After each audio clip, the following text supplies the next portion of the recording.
Alright guys, the next load we're going to be shooting is the Winchester PDX1 Defender, 125 grain 357 Magnum. This is another load that I just found in the same little store.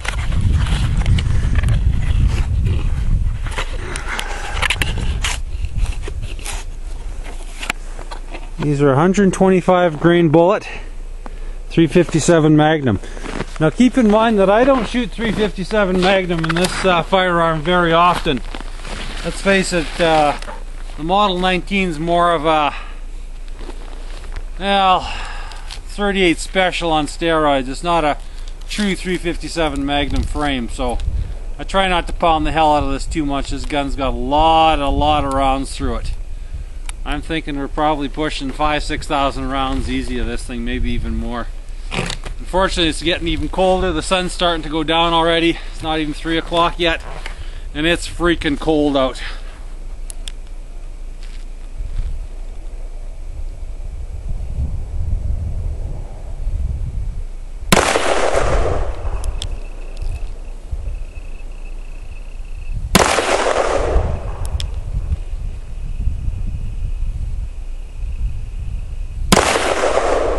Well, let's move the tripod and get her set up so you guys can actually see how this thing is shooting.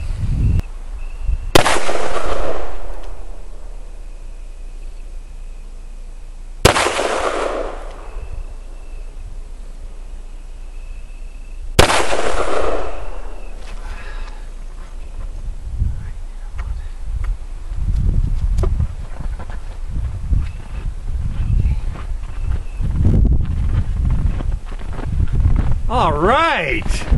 Wow, what an improvement over that first group. There's nothing wrong with that. If I was going to use these, I'd have to change the point of impact. I was aiming right there. And, you know, of course with the lighter bullets are hitting a little bit lower, but what a radical difference. That's a damn fine group. I'm happy with that at 15 yards off the bench. There's nothing wrong with that coming from a revolver.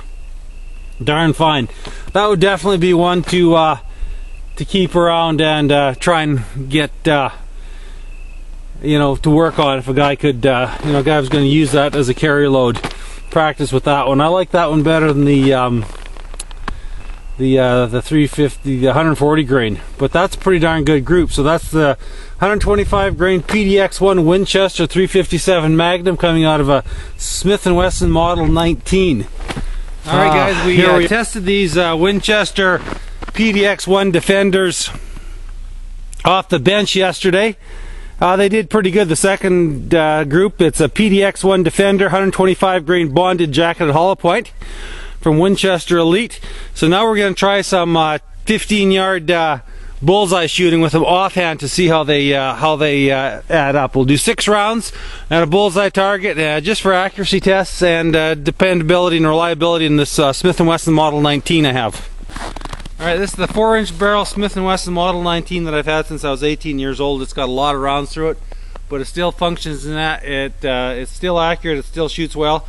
So let's see how this gun does at 10 yards with this factory ammunition.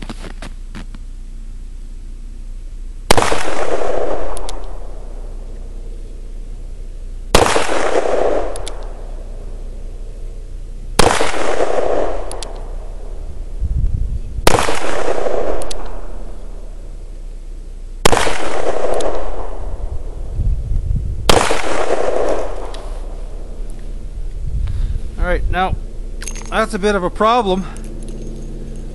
We're getting quite a bit of expansion on these cases, and as you can see, it may just need to be time for a cleaning. I've been shooting a lot of 38s in this today, but they were sticky to extract, so that's something to look at. And the same with the Hornadies, they are grouping left, and the group's not quite as good as the 140 grain bullets. So let's go check it out downrange and check it out a little closer. Okay, so as you can see with these 125 grain bonded, 1, 2, 3, 4, 5, 6. You know, the accuracy potential is there. I just need more practice. But for whatever reason, they're grouping. They're lighter bullets, so they are going to shoot a little lower. But they are shooting left. The factory stuff has all been shooting left compared to my hand loads, which generally shoot right on the money. There's the 125 grain, and right up here the 140s. So, you know, take that for what it's worth. This is just a quick little snapshot in time. I'm not saying one's more accurate than the other. You know what? Odds are that these are both perfectly good, accurate rounds. It's the shooter that needs more practice with these rounds. So I'm going to hold off on a final verdict on either one of these rounds until we actually get some penetration and expansion tests. But I'm just going to do another group here with my 38 Special plus P's hand loads at the same distance, and we're just going to see what the accuracy looks like on that. Okay guys, this is just going to be a comparison for 158 grain semi-wad cutter, hard cast bullet, loaded up to plus P velocities. Honestly, I couldn't tell you what powder it is. It's probably 231, but it's been years since I loaded this batch. So let's just see how the accuracy looks at that compared to the factory. Same range.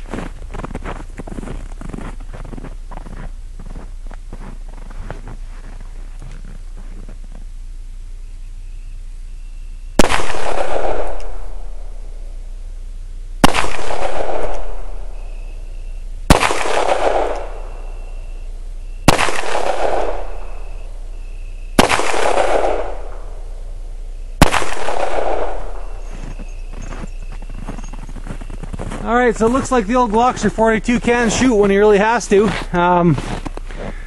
Of course, that's why I hand loaded that batch of ammunition. Simply because it's accurate. That's not bad. Could use a little bit higher. Got one bullseye. Like, I haven't shot this gun in probably a couple of 3 months since I was out here last. But the accuracy potential is there. Don't, you know, just because it's a factory ammo doesn't mean it's not going to be accurate, but it doesn't mean it's going to be any more accurate. But that just shows you what hand loads can do compared to factory. I'm pretty impressed with that. Indeed. So, alright guys, probably going to do a little bit more shooting here, get some more videos taken. And thanks for coming along. Appreciate it. Later.